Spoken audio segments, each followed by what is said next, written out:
Hello everyone, welcome to my channel Biology BSc Notes. So dear students, today's our topic is types of ovule. तो types of ovule जो होता है वो botany BSc second year में बहुत ही important है। ये लगभग हर साल रिपीट किया जाता है। तो इससे पहले मैंने वीडियो बनाया था आपका स्ट्रक्चर ऑफ ओव्यूल। तो अगर वो वीडियो नहीं देखे हैं तो प्लीज़ उसे जाके देखिए, तब आपको ये वीडियो अच्छे से समझ में आएगा। तो आइए देखते हैं types of ovule. On the basis of micropyle, chalaza and funicle, ovules are many types. तो क्या होते हैं, माइक्रोपाइल, चलेजा और फ्यूनिकिल के आधार पे जो ओव्यूल्स होते हैं वो बहुत तरह के पाए जाते हैं। तो पहला होता है आपका आर्थोट्रापस, दूसरा होता है एनोट्रापस, तीसरा होता है हेमीट्रापस और चौथा होता है कैम्पाइलोट्रापस एंड लास्ट एम्फीट्रापस एंड सर्सिनोट्रापस। ठीक है, तो ये हो गया आपके टाइप्स ऑफ ओव्यूल। तो हम एक एक करके इनको पढ़ेंगे। तो पहला हमारा है आर्थोट्रापस और एट्रापस। तो जो आर्थोट्रापस होते हैं उन्हें हम लोग एट्रापस के नाम से भी जानते हैं। This type of ovule is straight, micropyle, chalaza and funicle in a straight line. तो जो आपके आर्थोट्रापस होते हैं वो जो ओव्यूल होते हैं वो क्या होते हैं, एक सीधी रेखा में पाए जाते हैं। इनमें जो माइक्रोपाइल, चलेजा और फ्यूनिकिल होते हैं वो एकदम स्ट्रेट लाइन में प्रेजेंट होते हैं। इनका एग्जाम्पल है आपका पॉलीगोनम और रूमेक्स। तो ये देख लीजिए, बहुत इंपॉर्टेंट है। नीट के क्वेश्चन में पूछा जाता है कि आर्थोट्रापस के एग्जाम्पल क्या होते हैं, तो आप लिखेंगे पॉलीगोनम और रूमेक्स। ठीक है, अब हम लोग देख लेते हैं इसके जो डायग्राम है वो कैसे बनते हैं। तो देखिए, जो माइक्रोपाइल है और चलेजा है और फ्यूनिकिल है वो एक स्ट्रेट लाइन में पाए जा रहे हैं। तो आप इससे पहचान लेंगे कि ये आपके आर्थोट्रापस हैं या एट्रापस हैं। उसके बाद से देखिए, यहाँ बाहर इंटुगमेंट्स पाए जा रहे हैं, देन एम्ब्रियोसेक और न्यूक्लियस। ठीक है, तो ये तो सब में पाए जाएंगे, लेकिन जो हमें मेन देखना है वो आपका है माइक्रोपाइल, चलेजा और फ्यूनिकिल, क्योंकि इन्हीं के आधार पे आपके ओव्यूल को बहुत तरह से डिवाइड किया गया है। नेक्स्ट हमारा है एनाट्रोपस। तो जो एनाट्रोपस होते हैं वो लगभग 22% एंजियोस्पर्म में पाए जाते हैं। तो ये बहुत इंपॉर्टेंट है, आप इसको देख लीजिए कि जो एनाट्रोपस होते हैं वो कैसे होते हैं। तो जो एनाट्रोपस होते हैं उसमें क्या होते हैं, जो माइक्रोपाइल और फ्यूनिकिल होते हैं वो पास आ जाते हैं और जो चलेजा होता है वो पीछे चला जाता है। तो देखिए, in this process ovules are inverted. जो ओव्यूल्स होते हैं ये मतलब क्या होते हैं, इन्वर्टेड होते हैं एनाट्रोपस वाले।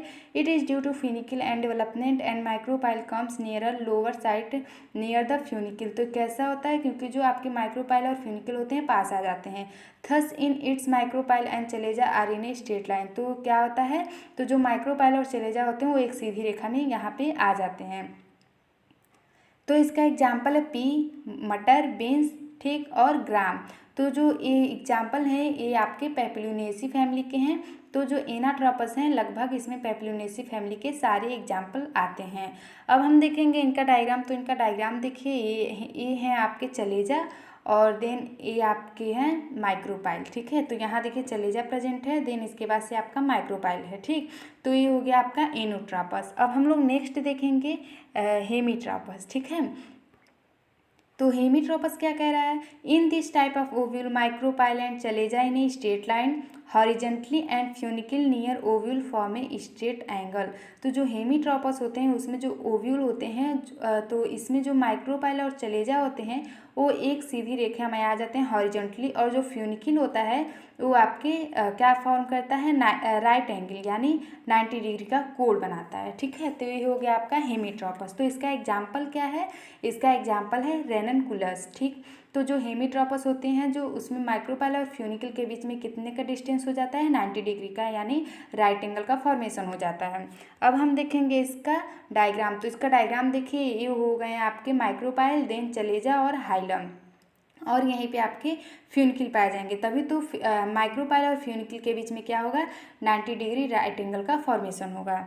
नेक्स्ट हम लोग देखेंगे कैम्पाइलोट्रापस। तो कैम्पाइलोट्रापस क्या होता है, this type of ovule is somewhat bent due to which micropyle and chalaza are not in a straight line. तो जो कैम्पाइलोट्रापस होते हैं उसमें कुछ कभी कभी ऐसा होता है कि ये झुक जाते हैं। ठीक है, कैम्पाइलोट्रापस आपके एंटीरियर एंड से थोड़ा सा झुक जाता है, बेंट हो जाता है, और फिर उसके बाद से क्या होता है, ये दूर चले जाते हैं। और माइक्रोपाइल चलेजा क्या करते हैं, राइट स्ट्रेट लाइन का फॉर्मेशन नहीं करते हैं। तो जो इससे क्या होगा, जो फ्यूनिकिल होगा नज़दीक आ जाएगा। इसका एग्जाम्पल है आपका कीनोपोडिएसी और कॉप्रीपोडिएसी, ठीक है। तो आप इसको मत भूलिएगा, इसका एग्जाम्पल है आपका कीनोपोडिएसी और कैप्रिडिएसी। इसका डायग्राम देख लीजिए। तो इसमें देखिए एम्ब्रियो सैक यहाँ पे है आपका, तो एम्ब्रियो सैक देख लीजिए, ये है आपका माइक्रोपाइल, देन चलेजा और उसके बाद से आपका हाइलम। तो ये हो गया आपका कौन सा ओव्यूल, ये हो गया आपका कैम्पाइलोट्राइपस। अब हम लोग देखेंगे एम्फीट्राइपस। तो जो एम्फीट्राइपस होते हैं, this type of ovule more twisted than campylotropous. तो जो एम्फीट्रापस होते हैं वो क्या होते हैं, वो बहुत ज़्यादा ट्विस्टेड होते हैं कैम्पाइलोट्रापस, ठीक है। And embryo sac is like horse shoe shape, और जो इनके एम्ब्रियो सैक होते हैं वो हॉर्स शू शेप के पाए जाते हैं, ठीक है, घोड़े के नाल जैसा। और इनका एग्जाम्पल क्या है, ब्यूटोमिएसी और एलिसीमिएसी, ठीक। तो इसका एग्जाम्पल हो गया। अब हम लोग इसका डायग्राम देखेंगे। तो देखिए यहाँ पे एम्ब्रियो सैक जो कि क्या है, घोड़े के नाल के जैसा है, हॉर्स शू शेप, और यहाँ है आपका माइक्रोपाइल, चलेजा और हाइलम। तो एम्फीट्राइपस में कभी कभी ऐसे भी पूछ सकता है कि कौन से ओव्यूल में जो उसका एम्ब्रियो सैक होता है वो हॉर्स शू शेप का पाया जाता है। तो ये नीट में भी पूछा जाता है, तो आप कहेंगे एम्फीट्राइपस ओव्यूल में, ठीक। अब हम लोग देखेंगे सर्सिनोट्रोपस, जो कि लास्ट है। तो सर्सिनोट्रोपस क्या होता है, in this type of ovule funicle is much more long and covered with ovule are around. तो जो सर्सिनोट्रोपस होता है वो क्या कहता है, फ्यूनिकल जो होता है ना, एम्ब्रियो सैक को चारों तरफ से घेर लेता है, कवर कर लेता है, ढक लेता है, ठीक है। और उसके बाद से इसका एग्जाम्पल है अपुंसिया और कैक्टिएसी, ठीक है। तो कैक्टस तो सब लोग जानते हैं और अपुंसिया भी। तो ये हो गया सर्सिनोट्रोपस का एग्जाम्पल। तो सर्सिनोट्रोपस ओव्यूल का कोई एग्जाम्पल पूछे तो आप लोग कहेंगे अपुंसिया और कैक्टिएसी।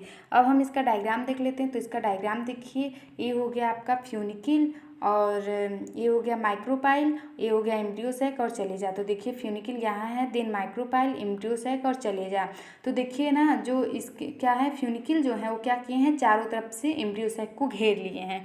तो ये किसका एग्जाम्पल हो गया, ये हो गया आपका सर्सिनोट्रोपस का एग्जाम्पल। लेकिन इससे पहले मैं आपको बता दूं, जो एनाट्रोपस होते हैं वो बहुत इंपॉर्टेंट हैं। एनाट्रोपस लगभग 22% एंजियोस्पर्म में पाए जाते हैं, और जो आर्थोट्रोपस होते हैं सबसे सिंपलेस्ट ओव्यूल कहलाते हैं, ठीक। तो टाइप्स ऑफ ओव्यूल मतलब जान ही गए कि क्या होता है, कि ये जो माइक्रोपाइल, चलेजा और फ्यूनिकिल के आधार पे डिवाइड्स हैं। तो इसमें कितने टाइप्स के ओव्यूल होते हैं, तो पहला हो गया आपका आर्थोट्रोपस, दूसरा हो गया एनाट्रोपस, तीसरा हो गया हेमीट्रोपस, चौथा हो गया कैम्पाइलोट्रोपस, पांचवा हो गया एम्फीट्रोपस और छठवां हो गया आपका सर्सिनोट्रोपस। तो बहुत इंपॉर्टेंट है, आप इसको लिख लीजिएगा और देन इसको पढ़िएगा, ठीक है। तो जो आर्थोट्रोपस होते हैं तो सबसे आसान है, क्योंकि जो इसमें माइक्रोपाइल होते हैं और चलेजा और फ्यूनिकल क्या होते हैं, सब सीधी रेखा में पाए जाते हैं।